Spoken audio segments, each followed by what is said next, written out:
अनेक दर्पण हो, हर आचरण हमारा पावन पावन हो। प्रभु ने हम बच्चों से यही कहा, सबसे बड़ी पूंजी है पवित्रता। प्रभु ने हम बच्चों से यही कहा, सबसे बड़ी पूंजी है पवित्रता।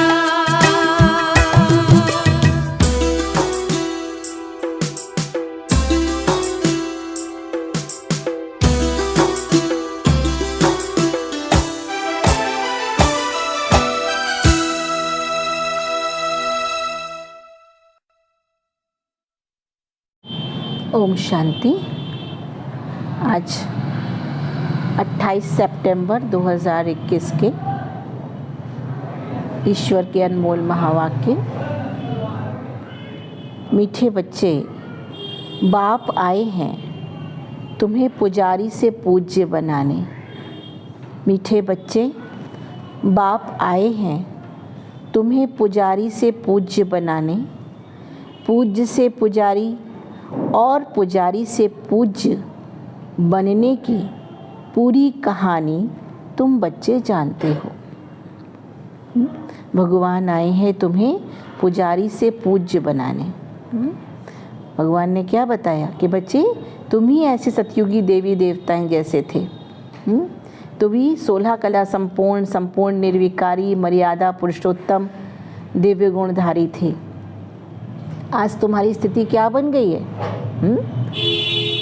हम बिल्कुल डाउनफॉल पे आ गए हैं। कहते हैं भारत कभी सोने की चिड़िया थी, भारत वैकुंठ था, सतयुगी दुनिया थी जहाँ देव आत्माएँ रहते थे। तो वो देव आत्माएँ कौन थे? तो भगवान ने याद दिलाया, तुम ही तो थे। तुम ही याद करो अपने आप को।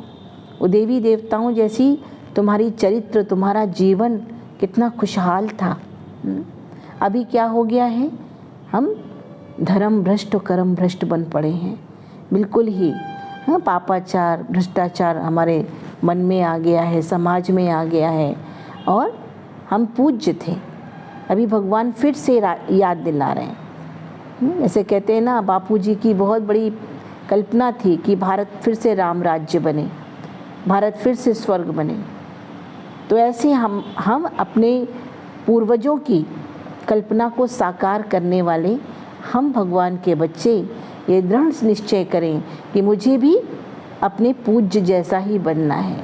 जिनकी हम इतनी पूजा करते हैं, मंदिरों में आरती करते हैं, चालीसा गाते हैं, तो हमारे उनमें क्या डिफरेंस है? वो उनके भी शरीर है, उनका भी हाथ पाँव मुँह नाक हमारे जैसा ही है, लेकिन अंतर क्या है?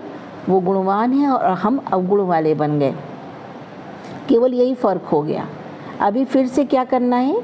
उनके जैसा आइडियल जीवन, उनके जैसा कहा जाए मर्यादा पुरुषोत्तम जीवन, उनके जैसा दिव्य गुणधारी हमें फिर से बनना है। यही भारत सिरताज था, यही भारत मोहताज बन गया है। किसके कारण? हमारे ही कारण, हम ही आपके कारण। तो अभी क्या करना है?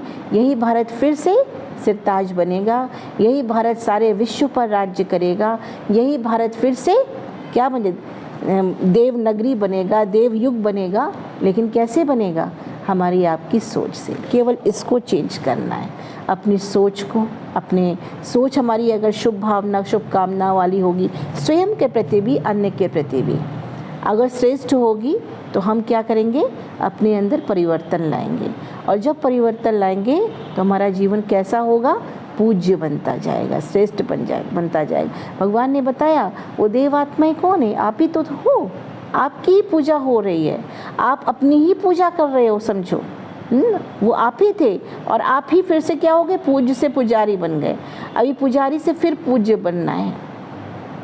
जैसे हम देवी देवताओं की पूजा करते हैं, वो हमारे क्या है? पूर्वज है। वो तो यही चाहते हैं ना कि हमारे बच्चे भी हमारे जैसा बने। तो हमारी क्या सोच हो कि हमें भी उनके जैसा ही फिर से बनना है। ये कहानी तो भगवान ने हम बच्चों को बताई है कि आप खुद ही पूज्य थे, पुजारी बने, अब पुजारी से फिर से पूज्य बनना है।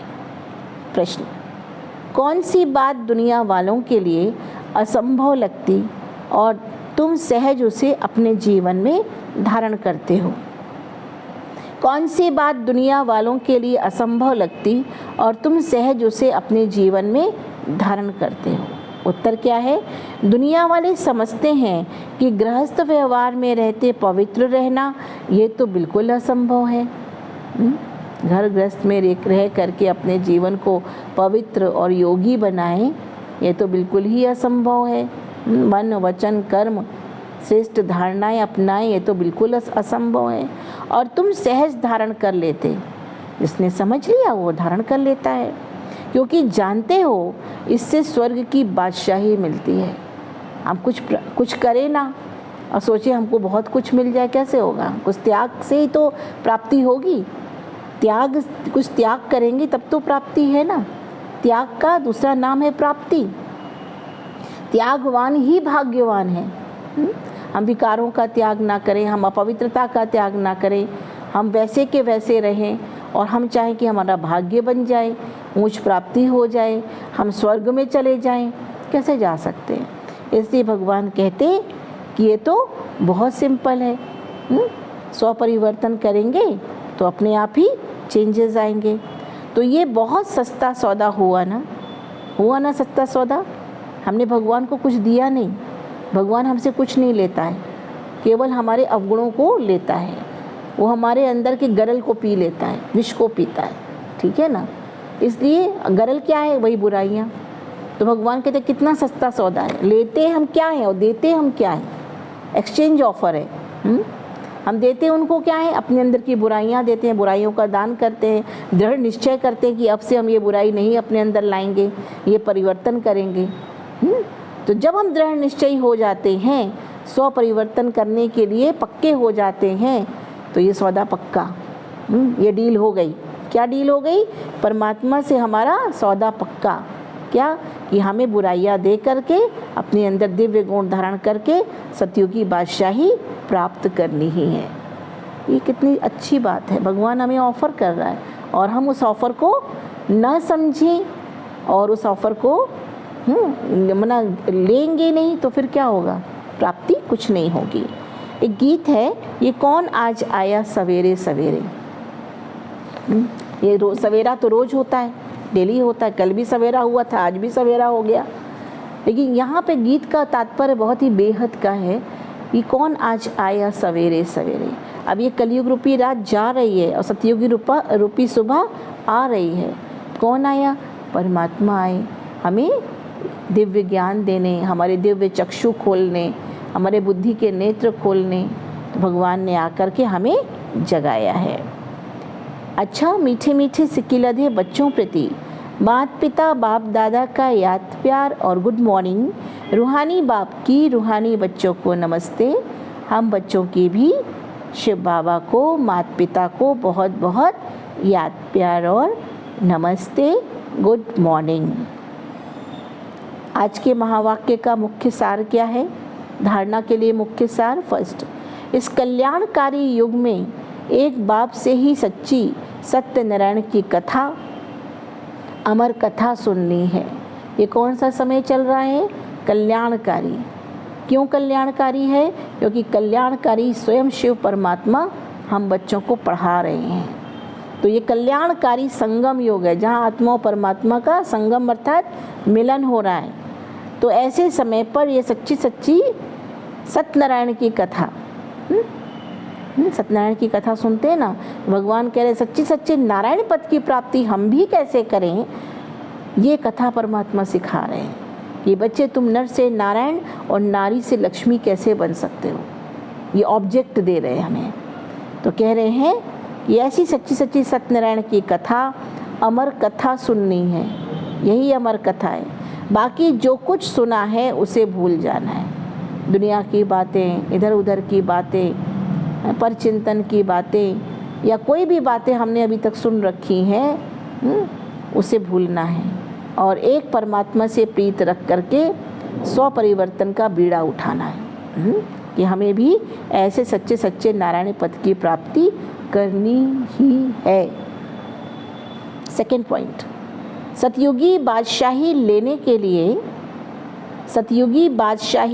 के लिए इस एक जन्म में पवित्र रहना है। हर कोई ये सोचता है ना सतयुग में चले जाएं। कोई ने शरीर छोड़ा तो क्या कहते हैं, स्वर्ग सिधारा। और स्वर्ग इतना इजी है क्या सबको मिल जाएगा? कि जो भी शरीर छोड़ा, अच्छा काम किया या बुरा काम किया या बहुत ही बुरा काम किया, स्वर्ग कैसे सब सिधार जाएंगे? स्वर्ग इतना इजी है क्या? अगर स्वर्ग में भी हमारे आप जैसी आत्माएं पहुंच जाएं, वो भी नरक बन जाएगा फिर तो सच्ची श्रेष्ठ पद की प्राप्ति के लिए पवित्र भी बनना बहुत ज़रूरी है। मन बुद्धि को पवित्र बनाना, अपनी दृष्टि को पवित्र बनाना, अपने बोल को पवित्र बनाना, अपने कर्म को पवित्र बनाना। इसलिए देवी देवताओं के हर अंगों को कैसे कहते हैं? पवित्र हैं। अर्थात कमल पुष्प समान है, कमल नेत्र हैं, कमल मुख है, कमल आसन है, चरण कमल है, कमल हस्त है। कमल की तुलना क्यों करते हैं? कमल की संज्ञा क्यों देते हैं? क्योंकि कमल पवित्र माना जाता है, अर्थात कीचड़ में रह कर के भी न्यारा रहता है। हमें इस संसार रूपी कीचड़ में रह के भी अपने को पवित्र बनाना है, जिसको कह देंगे सिविलाइज्ड, सिविल बोल, सिविल कर्म, इविल को सिविल बनाना। ये भगवान अभी सिखा रहे हैं। विद्यालय का ये लक्ष्य है, हम सब पढ़ रहे हैं, भगवान हमें रोज़ अच्छी बातें पढ़ा रहे हैं। तो लक्ष्य क्या दे रहे हैं कि हमें अपने अंदर पवित्रता को भी धारण करना है, तब हम क्या बनेंगे? पुजारी से पूज्य बन पाएंगे। वो भगवान कहते हैं तुम्हारे 33 करोड़ देवी देवताओं का जो गायन है वो तुम ही बच्चे हो, तुम ही अपने को भूल गए हो।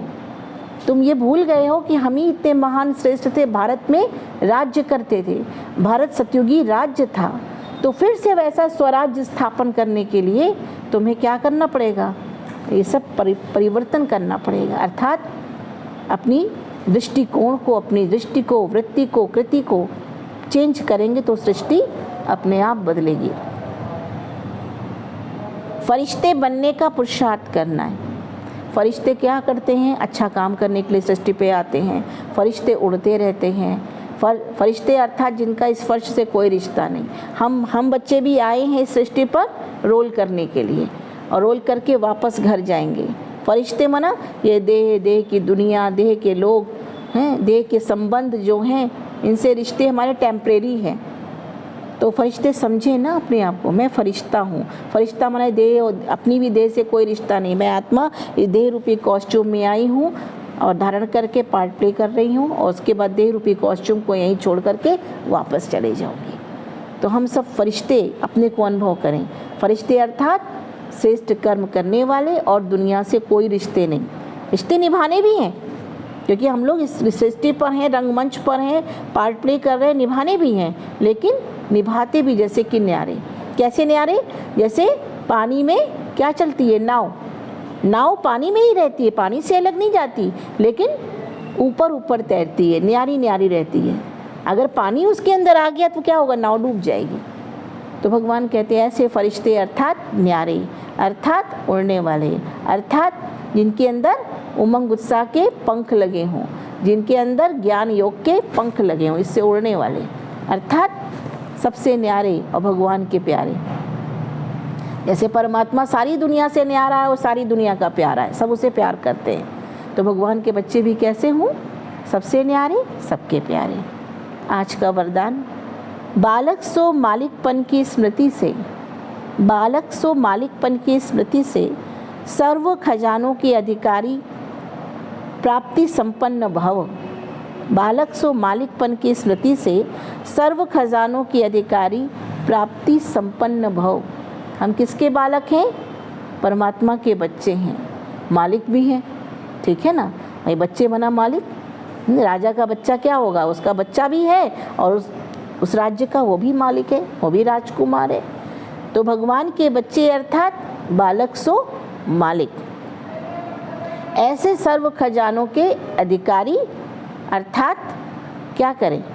प्राप्ति संपन्न बने, है ना भाई? जो पिता के पास है वो बच्चों के पास है। वो शांति का सागर है, प्रेम का सागर है, आनंद का सागर है, सुख का सागर है, पवित्रता का सागर है। तो बच्चों को भी प्राप्ति होगी ना। क्यों? क्योंकि सागर के बच्चे हैं ना। तो हम भी क्या है? मास्टर पवित्रता के सागर, मास्टर ज्ञान सागर, मास्टर शांति के सागर, मास्टर शक्ति के सागर। तो मालिक भी हैं और बालक भी हैं, उनके दोनों ही रोल। इसी आधार से क्या होगा, हम प्राप्ति संपन्न बन जाएंगे। परंतु जरूरी है अपने पिता से कनेक्शन जोड़ने का। जैसे कोई राजा है, अब राजा का बच्चा पिता से कनेक्शन ही ना जोड़े तो क्या होगा, वो तो भिखारी बना घूमता रहेगा। लोग कहेंगे बताओ ये तो बिल्कुल भिखारी है। इसका मतलब उसका कनेक्शन उसके पिता से नहीं है, कनेक्शन टूटा हुआ है। कनेक्शन जुड़ा होता तो वो भी अधिकारी होता, भिखारी नहीं होता, वो भी प्राप्ति संपन्न होता, वो भी मालिक कहलाता। तो हम भी परमात्मा के बच्चे तो मालिक हैं। मालिक अर्थात प्रॉपर्टी, जो परमात्मा की प्रॉपर्टीज वो मेरी प्रॉपर्टी। हम बाप के सर्व खजानों के बालक सो मालिक हैं। नेचुरल योगी, नेचुरल स्वराज्य अधिकारी है। नेचुरल योगी स्वाभाविक रूप में हमारा योग उनके साथ लगा रहे, जिससे प्यार होता है, जिसके साथ जिससे अधिकार होता है, जो जिससे बहुत प्यारा संबंध होता है, अपने आप नेचुरली याद आता है, उसको याद करना नहीं पड़ता है। तो परमात्मा कौन है, नेचुरली हमें देने वाले। नेचुरल हमारा क्या है, अविनाशी पिता है ही है, तो सदा मिलने वाला। और नेचुरल स्वराज्य अधिकारी, नेचुरली हमको अपने ऊपर अपने स्व के ऊपर राज्य करना आ जाएगा, है ना। नेचुरली कि हम किसकी संतान हैं, हम कैसे हैं, अपने स्वमान में हम टिक जाएंगे। जैसे कोई राजा का बच्चा होगा ना, उसको स्वमान क्या होगा, मैं तो राजा का बच्चा हूँ, मैं तो ये कर सकता हूँ, उसे नशा और खुशी होगी। उसी तरह हम किसके बच्चे हैं, हम सृष्टि के जो पालक हैं उसके हम बालक हैं। तो ये नशा और खुशी होनी चाहिए। भगवान कहते हैं तुम भूल गए हो अपने को दुखी, अशांत, भिखारी, पापी, कपटी, कामी, क्रोधी, गा रहे हैं विषय विकार मिटाओ पाप हरो देवा ओम जय जगदीश हरे। अरे भगवान तो हरने को आया है, भगवान तो अच्छी बात सिखा रहा है। कहते भगवान जब आप आएंगे तो हम अपने जीवन को बदल लेंगे। भगवान आके जीवन बदलने की शिक्षा दे रहे हैं, लेकिन हम उससे अलग हैं, कैसे मिलेगी। नदी के किनारे बैठ के प्यास प्यास चिल्लाएं तो उसका मतलब नदी से हमने कुछ लिया नहीं, तो सागर है, हम एक बूंद के प्यासे रहें क्यों, हम डुबकी क्यों ना लगाएं उसमें। तो प्यार का सागर है, गीत गाते हैं ना, तेरी एक बूंद के प्यासे हम। इस स्मृति से सर्व प्राप्ति संपन्न बनो।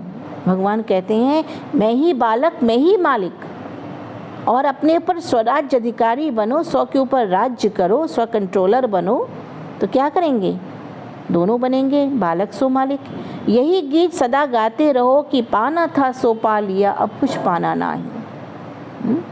जिससे परमात्मा की याद बनी रहे, जिसके दिल में ईश्वरी याद रहे, ईश्वरी श्रीमत का पालन करने वाला हो, जो परमात्मा से कनेक्शन जोड़ ले। तो पाना था सो पा लिया, अब कुछ पाना नहीं। खोया पाया ये खेल नहीं करो। जैसे लाइट आती है जाती है, लाइट आती है जाती है, अच्छी लगती है नहीं, बराबर लाइट आती रहे तो अच्छी लगती है ना, ऐसा हम लोग देखते हैं। उसी तरह से ऐसी खोया पाया। अभी विषय विकारों में बुद्धि चली गई, इधर उधर की बातों में बुद्धि चली गई, खो दिया, उससे कनेक्शन कट। तो खोया पाया नहीं, बराबर पाया, बराबर हमारा कनेक्शन जुटा ही रहे। पा रहा हूँ ये अधिकारी के बोल नहीं है। हाँ कह रहे ना, पा रहा हूँ, हाँ कर लूँगा, पा लूँगा, पा तो रहा हूँ, देखते हैं, ऐसा नहीं, लगातार पाने वाले। जो संपन्न बाप के बालक सागर के बच्चे हैं वो नौकर के समान मेहनत कर नहीं सकते। जो सागर के बच्चे हैं, संपन्न हैं, बाप समान हैं, वो नौकर के समान मेहनत नहीं कर सकते। पिता भी कहेगा ना, बच्चे तुम यहीं बैठो, तुम भी गद्दी के मालिक हो, मेरे साथ बैठो। उनके साथ बैठेंगे, उनके साथ खाएंगे, उनके साथ रहेंगे, अपने पिता के साथ में खेलेंगे, हैं, सोने चांदी के खिलौने से खेलेंगे, हीरे जवाहरात के खिलौने से खेलेंगे, वो मिट्टी वाले खिलौने से नहीं खेलेंगे। भगवान भी कहते ज्ञान के हीरे जवाहरातों से खेलो ना, ये ज्ञान के हीरे जवाहरात हैं, इनसे खेलो ना, इनसे मन बुद्धि को अपने संतुष्ट करो। वो मिट्टी के खिलौने नहीं। कौन से मिट्टी के खिलौने, ये देह के चक्कर में रहना। देह क्या है, मिट्टी है। ये दैहिक खिलौने हैं, ये दैहिक संसार है, तो इससे खेलने वाले नहीं, ये तो विनाशी है, ये टूट जाएंगे। मिट्टी के खिलौने ये सब टूटेंगे, छूटेंगे, सदाकाल नहीं रहेंगे। इसलिए भगवान ने कहा मेहनत ही क्यों करते हो, मेहनत नहीं करो, तुम तो सागर के बच्चे हो, संपन्न हो, बाप समान हो, तो सागर के बच्चे कभी मेहनत नहीं करेंगे। वो क्या करेंगे? मेहनत से छोटे रहेंगे, उनको मेहनत करके परमात्मा को याद करने की ज़रूरत नहीं होगी, वो मोहब्बत के झूले में झूलेंगे, मोहब्बत के झूले में सदा उसकी याद में रहेंगे और उसी के झूले में झूलते रहेंगे। आज का स्लोगन, योग बल द्वारा कर्म भोग पर विजय प्राप्त करना, योग बल द्वारा कर्म भोग पर विजय प्राप्त करना, यही श्रेष्ठ पुरुषार्थ है। योग बल के द्वारा कर्म भोग, शरीर का कर्म भोग है ना, कोई किसी भी प्रकार का कर्म, शरीर का कर्म भोग आता है, कोई और बात का कर्म भोग, कहते क्या करें, कर्म भोग भोग रहे हैं, ऐसा कहते हैं ना, हम नहीं किया है तो हम ही भोग रहे हैं। अब किया है, भोगना हम ही को पड़ेगा, ये तो पक्का है, क्योंकि बीज हमने बोया है तो फल हम ही को काटना है, ये तो पक्का है कि हम ही को ही काटना है, हमारे बाल बच्चे भी नहीं काटेंगे, वो कष्ट हम ही को ही झेलना है। तो योग पर क्या करना है? इतना परमात्मा को याद करें। ये योग एक ऐसा बल है जो कि कर्म भोग पर विजय प्राप्त करा देता है। अगर हमारा परमात्मा के साथ सच्चा योग है, परमात्मा के साथ सच्चा कनेक्शन है, तो कर्म भोग भी क्या होगा? धीरे धीरे कम हो जाएगा। वो सुप्रीम सर्जन है, सुप्रीम सर्जन से जब हमारा कनेक्शन होगा तो धीरे धीरे कर्म योग से कर्म भोग पर विजय प्राप्त कर लेंगे। इसलिए योग बल द्वारा कर्म भोग पर विजय प्राप्त करना, यही श्रेष्ठ पुरुषार्थ है। तो कर्म योगी बनेंगे। कर्म योगी बना, चलते फिरते, खाते पीते, उठते बैठते, हर समय उस परमात्मा की याद अगर बनी रहे, ऐसे योगी बन जाएं, ऐसे दृढ़ संकल्पधारी बन जाएं, तो क्या होगा? ऐसा पुरुषार्थी बन जाएं तो कर्म भोग पर हम आराम से विजय प्राप्त कर सकेंगे। ओम शांति।